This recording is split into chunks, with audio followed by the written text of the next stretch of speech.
Welcome back to the Chasing Tone Podcast. I'm Max. I'm Travis. I'm Brian. That's nice. Guys. You gotta put me out of work. For your host, please give a big hand for the one, the only one man, one voice, Travis Feaster. You sounded angry on that one. From the land of snow and tacos, it's Travis. Land of snow and tacos. I got nothing here. No, it seems like that would be a warm weather food. Tacos are an all the time food. It's true. We had taco, except for my wife has now started to. She thought she was being sneaky. Okay, you're never going to be able to sneak turkey burger for beef burger and me not notice. Ground turkey isn't bad. I'll have to say that. What is it again? She will substitute beef burger with turkey burger. Yeah, it doesn't. It's a texture. The taste isn't bad. You really can't tell. But it's a texture. It tastes the same? It tastes pretty close, yeah. Especially like if you're using it in it. sketty and tacos, you're not going to taste Sketty? it. Yeah, if you're Did you say Paschetti? just sketty. He's a guitar player for Florida Georgia Line, right? Tyler Sketty? That's Shirley. That's Tyler Shirley. Tyler So Shirley. Tyler, I'm sorry. No, I'm joking. Please excuse my friend Max. That guy's You mean former friend? Yeah. You may remember my former friend. Yeah, you may remember my former friend Max. You might remember my That guy episodes. is a tone nerd. Yeah. He has cool gear, too. Oh, dude. tons of gear. Dude, More pedals than I do, I think. He has a Cornish collection. That's A awesome. collection, and I'm not talking the game hens, bruh. No, I know what you're talking about. Yeah. The pedals.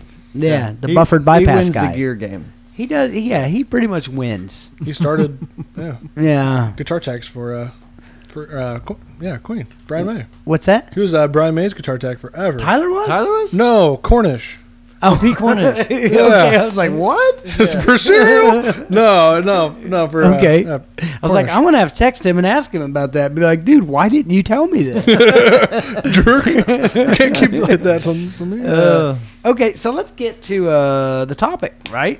Yep. This is one that at first when I read it, I was like, I was like, whatever. And then I started thinking about it, and we started talking about it, and we're like, man, there's actually a lot to say there, Mm-hmm. Yeah. And so Mark Schumacher, I've heard, I know Schumacher? I know a girl named Carissa Shoemaker, and she goes by Shoemaker, but I also know another person named Schumacher. So I'm sorry, Mark. I don't know how you say it. I'm going to say Schumacher. I think it should be Shoemaker. That's what I think so too. Mark S. writes. Yeah, Mark S. Right? I love your radio voice. Somebody actually said, like, Max should talk like that for the entire episode. I know. I saw that. You should. Okay. That'd be terrible. Okay. That'd be awesome. Speaker positioning at a gig, whether a combo or a separate cab. This can have a huge impact on your perceived tone, whether the cab is flat on the floor, tilted back, raised on a stand, etc. I would like to hear your preferences and pros and cons of each. The pros of cons. The pros of cons is you can make a lot of money. It's a Star Trek movie. The pros and cons. Okay, so who first? I mean, I got a lot of experience with it, but you probably got experience with it too. I think it's all about the ohms. It is really? You think it all comes down to impedance? No, not really. Not really. Okay. I mean, I think it's. I don't know. I played with guys who had their amps really bright, so you're hearing it in the monitor, like, oh my gosh, that's bright. But the amp is hitting the back of their leg, and they're turning up the presence, the treble, trying to compensate for what they're hearing next to Right. them. And I mean, sometimes it's very misleading whenever you have an amp there. I mean, Yeah. and where you, like we've talked about before, where you put that mic is very dependent as well. So I mean, I think there's kind of an art to. It's probably better to tilt your amp back if you can. I couldn't disagree more. Really? I'm on the side of Travis I- in this. I mean, I love the way it sounds when it's sitting on the floor, but I think it's too misleading whenever, at least for me, whenever I'm playing an all-night, a 4-hour gig, and I'm starting to lose high end anyways, and it Yeah. just gets muddier and muddier and muddier all through the night. But if it's aimed at my ears, it's a little more accurate, it seems. I totally get it. It makes perfect sense. I just know that. See, this would be great to get a guy like Dean Birdsong on here, man. Yeah. But I didn't hate it lifting it up off the floor. Yeah. I gotta hear it on the floor. Yeah, because I don't listen to the cap. I listen to the cone. You know what I Yeah. mean? Like I listen to, like what I like to hear in a speaker is I don't know. You never sit. Here's the. I mean, I don't want it aimed at my head. Right. I just don't want it aimed at my shoe. Okay. You know? To me, I still maybe I'm just so, and I know it's just a habit thing. I'm so used to hearing it aimed at my pant leg. You know what I mean? But for instance, there's this club I play a lot called the Slippery Noodle in Indianapolis, and the backstage, the amps are, I would say, the feet of the amps. If you're sitting down in there, it's a raised stage. So if you're sitting down in the audience, then I would say the speaker is like right at the top of your head. So just barely above your ears. Right. So I get what you're saying there. You know, you might want to tilt it back so it's not ripping people's heads off. But at the same time, I hate hearing anything other than the amp coming at my legs. I don't know why. Like, I'm a diva for it because we did this festival, and I mean, you remember this? You were on the gig, yeah. We did this festival. It was Bedford, Indiana, and apparently, I was the only guitar player there, the only one. And I wasn't even a jerk about it. I just asked. I said, "Hey, man, I'd really prefer," because I had a head and a 212, and it was like one of these kind of skinny trailers or whatever that they put outside, and so it wasn't a lot of depth to it. So I wanted to put it off to my left and kind of pointed back at me, but on the floor. Okay, so kind of like a side fill. Yeah, so you got some room though. You're talking probably 10 feet away, right? Right. Yeah.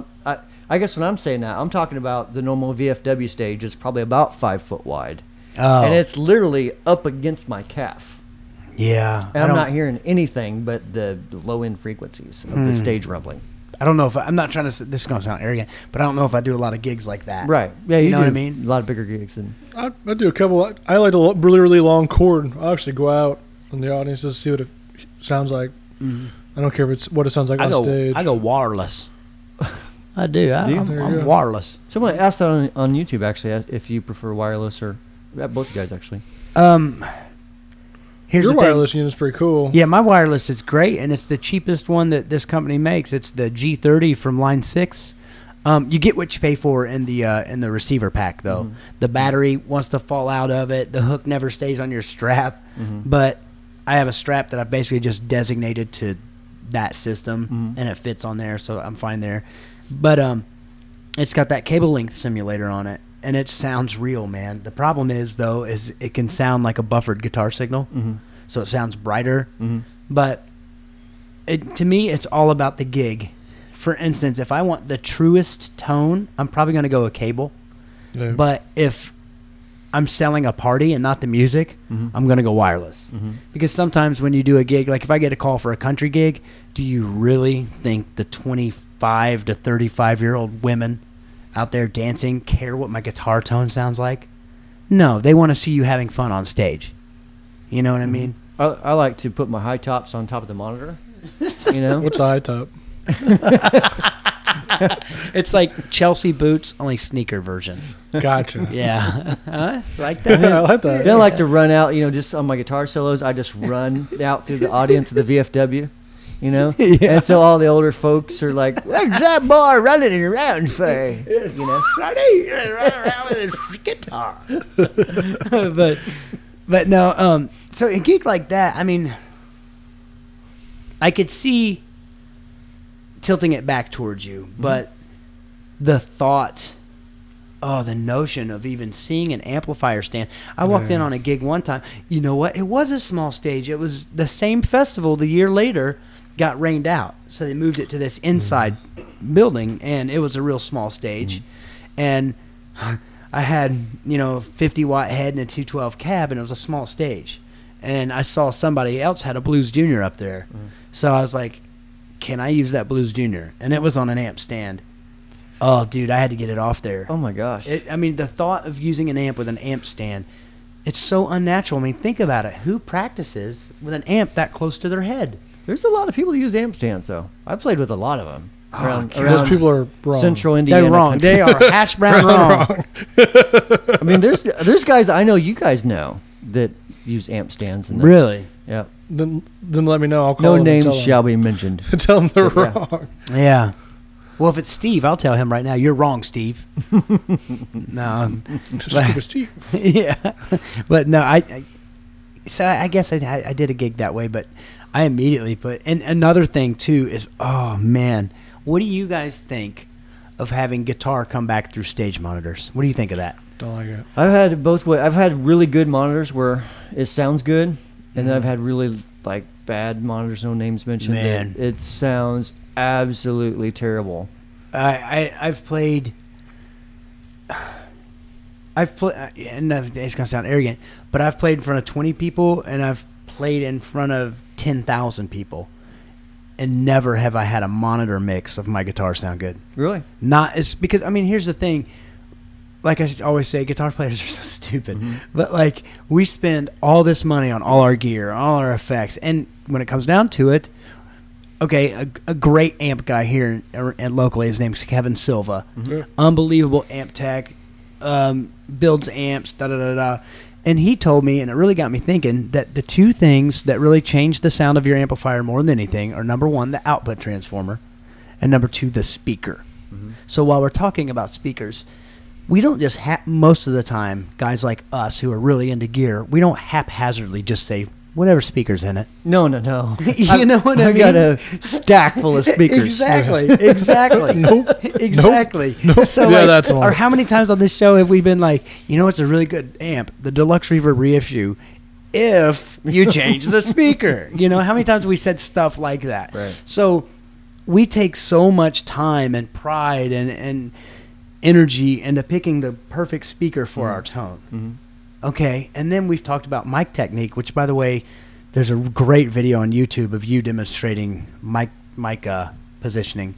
But Cool blog about it, too. yeah, is there? Okay, Yeah. cool blog. Check out Max's blog. But anyway, you know, there's all that factor, and then when it all comes down, and nothing against sound guys, they're more knowledgeable about that than I am, but you're trusting the tone that you have fine-tuned to your ear, to your specs, to your everything. You're trusting a stranger to put a dynamic microphone into that and run it back through whatever speaker came stock in the cabinet or monitor that he brought. You know, and maybe it's just in my head, but my thing is the bigger the stage, playing in front of that people, the louder I will be on stage. The times it sounded good is when, before I was doing the pedal gig, I was traveling back and forth to Nashville. And so we were doing gigs in various places trying to get the record deal. Of course. And there was a few clubs we played there that had really good monitor sound. I wonder if their sound surprisingly. guys were guitar players. Well, I mean, here in freaking Nashville, Yeah. I mean, half of them are The probably dishwasher's a guitar Yeah, player, I mean- and he's better than us. Yeah, I mean, that's really, like, I haven't played anywhere in Indiana where I would want to hear monitor sound. Yeah, I mean, Not that everybody sucks in Indiana. but- right. And another thing, too, is when I play live, I'm just not used to hearing my guitar sound in front of me. That is odd. I'm not used to it. You know, I will say it blew my mind a little bit, too. There's a pedal manufacturer at NAMM, and they were also with an amp manufacturer. And they were plugging their pedals into these amps, and then they had the amps in plexiglass with a microphone through it, and the mic was running straight to a powered speaker. Do you know what I'm talking about? No, I don't. Okay. It actually sounded really good. So I don't know if maybe they changed the speaker or they just EQ'd the amp to that speaker, but it was rocket pedals and divided by 13 amps, I think. No, third power amps. They're Or was powered it- pretty good amps. Was it? Oh, no, they're great amps. I think it was third power. I can't remember now. Rocket was doing that? Yeah.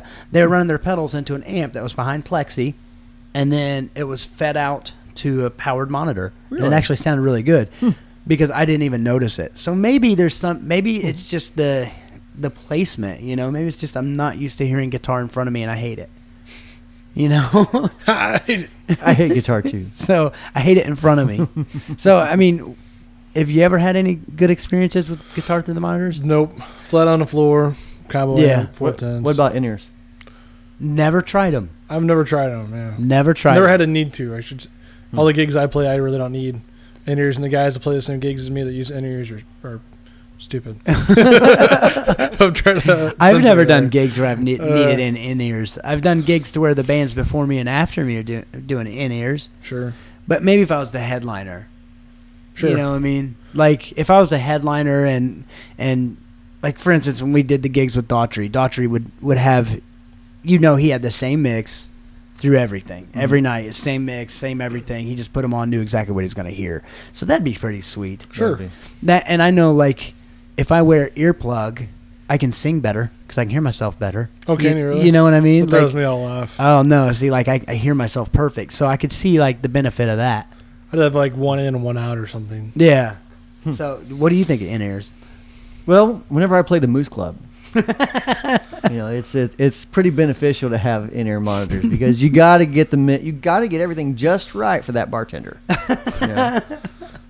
So I never used them. My buddy Doug, when he went out on the road with Joe Bonamassa, he did like Royal Albert Hall and all that stuff when they did that. Stuff, when he did that Tour de Force DVD or whatever. Doug's on that. But anyways, you watch him and he's got one in ear hanging off on his shoulder, and I was like, "Were you not using it?" He's like, "Dude, I wasn't using any of them." I said, "Are you kidding me?" He said, "I used that one as an earplug." I was like, "Are you kidding me?" He's like, "Yeah, I had him just take everything out, and then I just kept one in so I could hear myself." Because he goes, I was like, "So you didn't hear anything else?" He said, "All I heard was guitar." He said, "Joe is so loud." He's like, "You don't even need to put him through the PA." That's awesome. That would be unreal, man.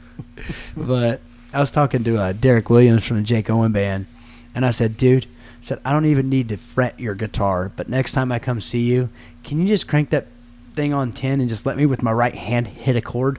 And he was like, "You got it, dude." I just want to feel it, you know what I mean? Be able to play that loud. I think if I remember right, though, he was telling us he puts like one amp in one ear, the other amp in the other ear, then he has his like torpedo between both of them. Mm-hmm. So he hears all three all at once.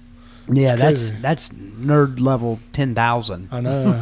Which, I mean, but nerd you know guys. what? If you can do it, man, why not? He's, Why not? He's doing it, and he's playing in front of 20K nightly, Lucky. Lucky. But no, that's my whole thing on that. Like I said, I've never tried the in-ears. I don't know. Like Max said, I don't think I've played any gigs to where I'm like, I need in-ear monitors. But then again, if somebody said, you know what, they'll save your hearing, da da da da. Oh, sure. And if I could find them for the right price. Mm-hmm. If somebody wants to send us some, I'll use them. Yeah, my thing is, like, I don't know. I'm stupid about them. I don't know any. I could learn, obviously, but, like, do you have to use it with your own PA? Do they integrate with other people's PAs? If you do a gig that has house sound, will it freak that sound man out, See what I'm saying? I think it's basically goes to a wireless pack, doesn't it? So you just have a receiver. So, yeah, okay, that makes sense. You mean? Yeah. Huh. I thought. Yeah, I don't know. I thunked it. Yeah. I mean, to me, thing to geek out on. Our little 8-channel PA doesn't really have a whole lot of I know, sends, right? My Mackie 808 doesn't really, I use a vintage Crate Pro audio with a reverb pack. He's got this true story. He's got a powered head. I'd love to know what year it's from. It's your father's, right? It's. I think. I think he bought it in like '97 or '98. I don't know. So it might be older than that, dude. I don't think so. I think it's late '90s. Dude, the thing has a reverb pan. Yeah, reverb tank on it. Springs. You sit down and it goes. Yeah, a PA head. It's awesome with springs. It sounds okay. I mean, sure, for what it is. The only thing is, I noticed last time I saw you play, it distorted real bad. A little bit, but yeah, I think it's only like 300 watts or something. But it does change the diodes and that. Yeah, right. You might need to change the diodes. You might need to change the diode. But no, we went off on a tangent on the speaker thing. Wow, I didn't expect that to take us that long. So yeah, guitar players have opinions about gear? About gear and speakers and such. That's my new thing. And such. Come on. But see, I got you on that. What a nerd. No, hashtag come on. You didn't use it last episode, but this I know. episode. I'll use it again. Come on. if it sometimes it's like come on, and then if it hits you, come on. Nothing. Sure. It'll work its way into your vocabulary. Thank you, Mark S. Yeah, thank you, Mark S. So let's go to one of our artists, Timo Summers. Right? He writes, it's probably already out there, but boosting an already overdriven amp the perfect way. Okay. What's perfect? Exactly. My hair. But other than that, not really. That's a joke. That's a intense sense of stylish shoes. That's a butter. joke. from perfect. people. Peanut butter is pretty perfect. It is. You Except can't for improve it. organic. No, it's not even real. It's not even real. No, it's No. not. Unless you have peanut allergies, then peanut butter is not perfect. It probably still tastes perfect. You'll just die. It's like me and strawberries. Yeah, fair enough. Anyway, let's clean. get back. So boost. Boost. Brian, I'll let you take this one because you mentioned before the really big shoe, right? Huh? Really big shoe. Yeah, but right before you mentioned before the podcast, the 3 main ways. Yeah, I mean, okay, dumbing this down a little bit, but basically you have like complete full boost, so it's full frequencies. Then you have top end boosts, which are going to kind of take off some bottom end. And then you have more like a mid-rangey type of boost, which would be like a tube screamer. Now, obviously, there's other companies that do other things, but that's kind of the 3 general-ish areas I would say. Yeah, I agree with that. And they all kind of get a different effect. So, I mean, a tube screamer is going to kind of make something a little more crunchy, maybe a little more compressed-ish, I guess. Yeah, and the thing is, too, and correct me if I'm wrong, but let's face it, well, I don't know. Here, you explain it to me because I don't get it. But let's say on a tube screamer, you turn the gain almost all the way off and then just crank the volume. Is there still clipping going on there? So the gain's all the way down? Yeah. I mean, from a technical standpoint. Not really. Okay. I mean, it all depends. There's a limiting resistor in there. See, this is exactly what I want to know. Okay, so Keep there's a limiting resistor in there. I think it's 51K stuck. Oh, let's get all nerdy. So I think it's 51K. So that it's feedback that's going to the half voltage rail, right? So, nope, I take that back. It's a 51K that is before the gain pot that sets the minimum gain. Okay. So when it's on a stock tube screamer, I'm trying to remember, it might be clipping just a smidgen. Okay. Because what it is, if it's setting that gain. So if your gain is over a certain amount, including the signal coming in, your signal may be a little bit stronger coming in because you have high output pickups, for example. Right, or a pedal in front of it or whatever. Yeah. Right. So you may actually get some of that signal that's clipping. But Okay. let's just say the average tube screamer, and I changed that resistor to like a 10K because it sounds better. Okay. Sure. So, then no, it's pretty clean at that point. Okay. Yeah. And So- but you also don't have a bunch of gain, so you don't have a bunch of output volume as well. So you got to turn up the gain a little bit to get enough output To volume. get to unity or above for a boost. Volume. Right. And tube screamers are hard anyways because they're not real loud pedals. I didn't hear him. He's just interjecting because he hasn't spoken for so long, so he just goes, volume. It's so faint. Look, you can see it on the waveform. Just very we could go back 20 minutes, and all it'll say is, I can't do a straight face. Volume. Okay, but go ahead. I don't remember what I was saying. But anyways, you're saying that to be able to get above unity volume, to boost. Oh yeah. You have to have So, the gain of a certain. I guess the reason I ask is because I think I'm wrong when I say this, and after speaking to you, I'm definitely wrong. But to my ear, it seems like if you boost an amp with a tube screamer, you're introducing gain.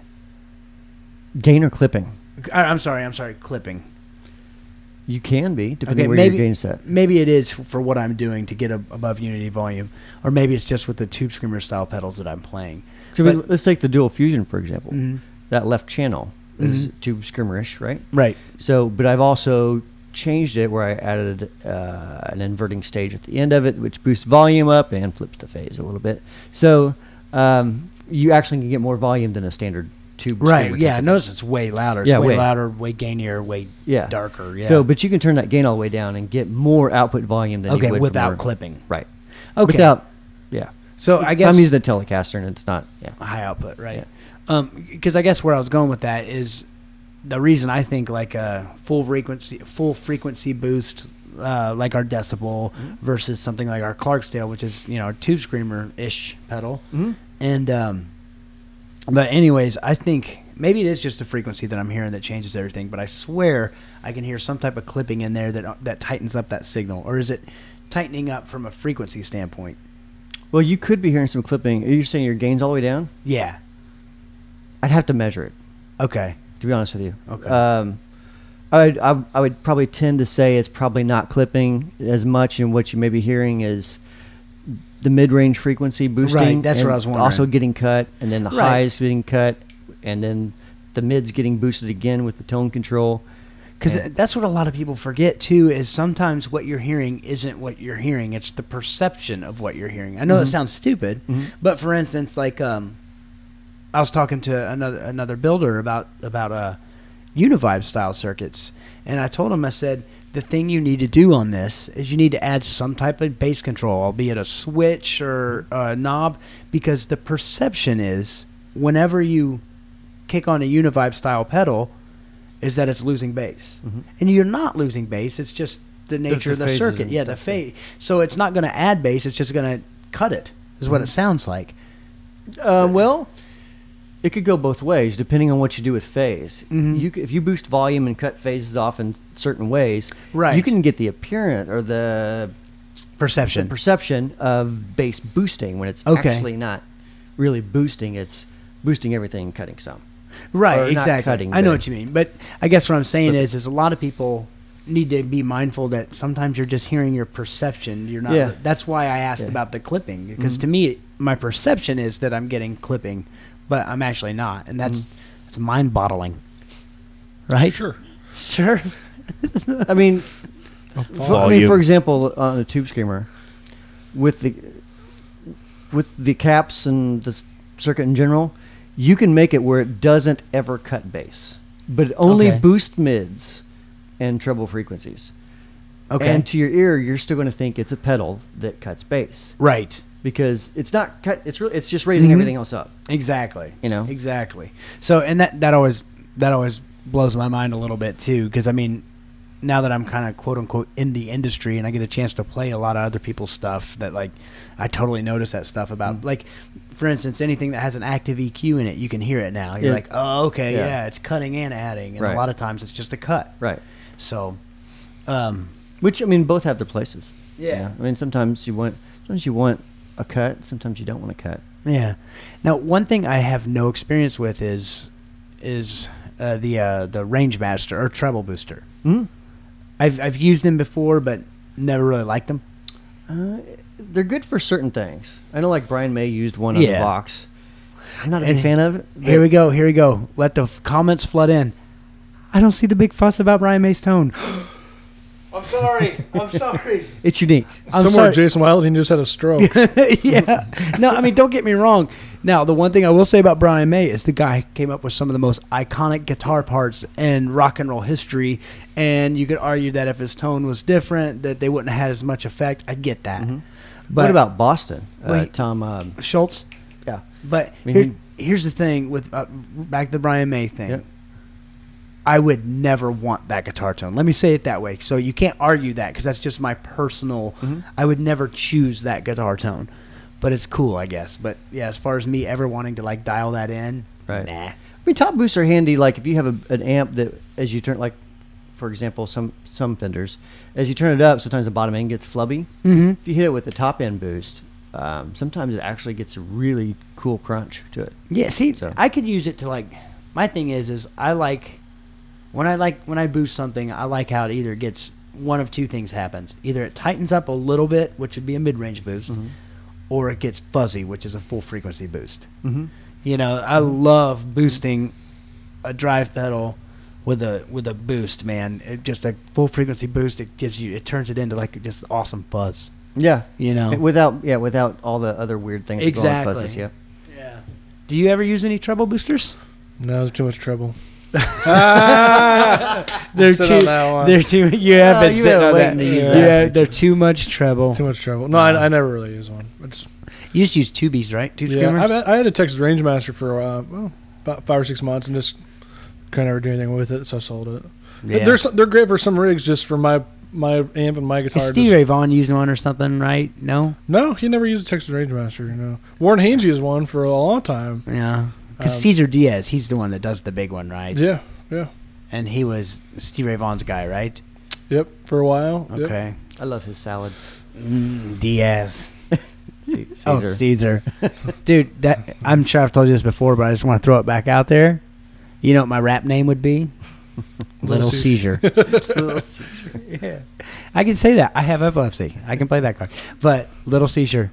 It's awesome. Not as good as yours, but Vanilla milk. yeah, vanilla milk. Yeah. Dude, Max and I have started a band. All right, should we announce our band? Just do it. Okay, we started a band. We're doing 90s hits.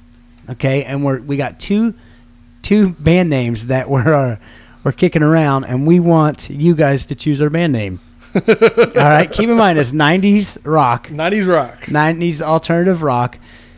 Max came up with both of these. Okay, so I can't take credit. Number one, I think, is his favorite, and that's Flannel Condom. Flannel? Flannel Condom. Flannel Condom. Flannel Condom. My personal favorite is Hammerhead Shart. Think of the logo potential of Hammerhead Yeah. Shart. I like both of them. So you guys name our band. We got a gig. I just call it Pearl Garden or something. Pearl Garden. That's pretty good. Yeah, but So you guys come up with something more clever. We'll give you a CD when we. Or Seven Chains. We're not going to record a CD of cover songs. They don't know that. Hey Max, remember when you recorded an album? Shut up. Shut up. I think you guys should. And make that's that- Chasing Tone. Thanks for listening. Until next time. In other words, quit ragging on me. But no, We should do an album that's just nothing like rock. We should do rock songs, but in the style of country. 90s country. That would sell tens of albums. Isn't that Jason Aldean? No, that's definitely not Jason Aldean. Oh, okay. Those are just rock songs. Those are rock songs. Those with a are cowboy rock hat. songs with With a cowboy hat. Yeah.